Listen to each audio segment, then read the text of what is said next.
అది సిఈడి విషయంలో తేలాల్సిన అవసరం ఉంది. అదే సిబిసిఐడి విచారణలో నిగ్గు తేలాల్సిన అవసరం ఉంది.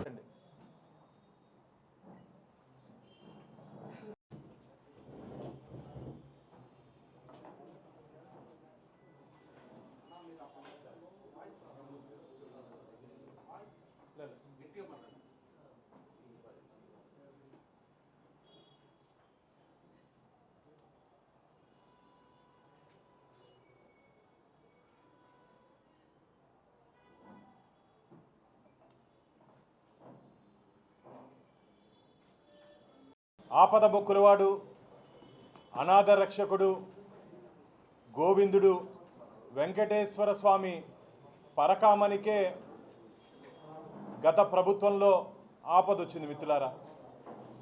దానికి సంబంధించిన వివరాలు ఈరోజు ధర్మకర్తల మండలి సభ్యులుగా నేను, నా తోటి గౌరవ సభ్యులు డాలర్ దివాకర్ రెడ్డి గారితో పాటు కలిసి గత ప్రభుత్వంలో ఏ విధంగా పరకామన్లో చోరీ అయితే ఆ చోరీలోని నిందితుల దగ్గర నుంచి ఏ విధంగా గత ప్రభుత్వం నుండి ఉన్నతాధికారులు వాటాలు పంచుకున్నారో దాన్ని నిగ్గుదేసే విధంగా మొట్టమొదటి ధర్మకర్తల మండలి సమావేశంలో టీటీడీ చైర్మన్కి, టీటీడీ ఈఓకి మెమరాండం ఇవ్వడం జరిగింది. దాని మీద విచారణ జరిపించాలని.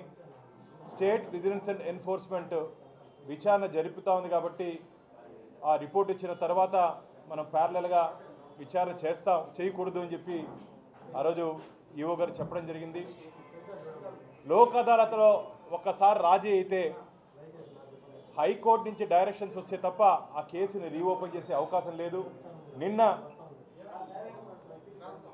హైకోర్ట్ ఆఫ్ ఆంధ్రప్రదేశ్ ఈ పరకామని కేసులో లోక్ అదాలత్లో కాంప్రమైజ్ చేసినటువంటి విధానాన్ని తప్పుబడుతూ దాన్ని రద్దు చేస్తూ ఈ కేసుని సిబిసిఐడికి అప్పగించడం జరిగింది. మిత్రులారా, పరకామనిలో జరిగినటువంటి అవకతవకలు ఆ రోజు దాదాపు 100 కోట్ల రూపాయలు పరకామనిలో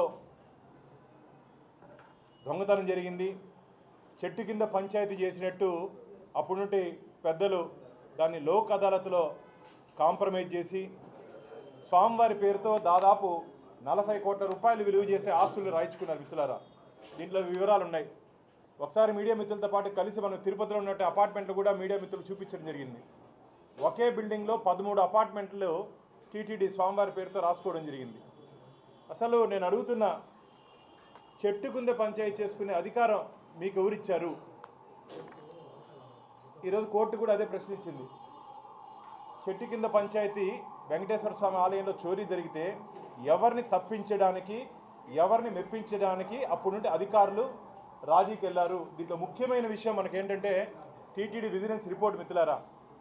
అప్పుడు టీటీడీ విజిలెన్స్ నివేదికలు ఏమిచ్చారంటే, మాకు పోలీస్ శాఖ నుంచి తీవ్రమైన ఒత్తిడి వచ్చిన కారణంగా, ఇదేదో భానుప్రకాశో దివాకర్ చెప్పే మాటలు కాదు, టీటీడీ విజిలెన్స్ నివేదిక ఇది.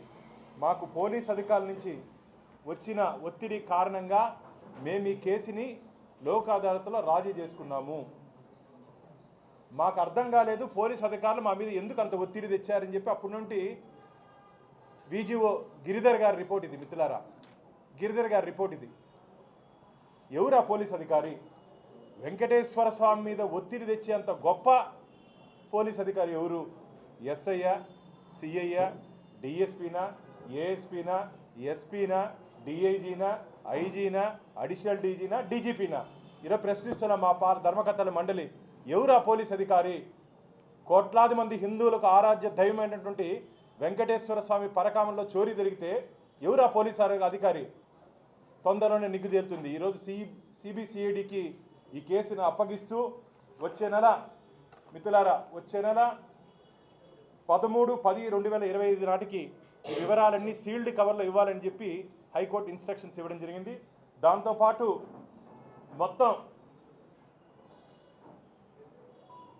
said proceedings before the Lok Adalat in Lok Adalat case number 582 on 2023. The said officer is also directed to seize the entire record from the TTD relating to the board resolutions. బోర్డులో ఏదైనా దీని మీద నిర్ణయాలు తీసుకుంటే మొత్తం seize చేయమని చెప్పింది. అంతేకాకుండా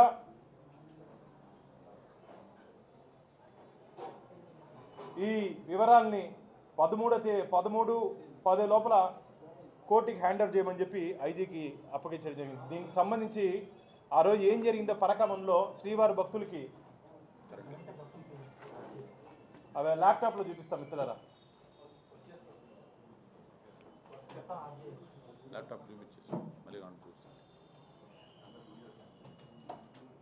వీడియోలో ఆ రోజు ఏం జరిగిందో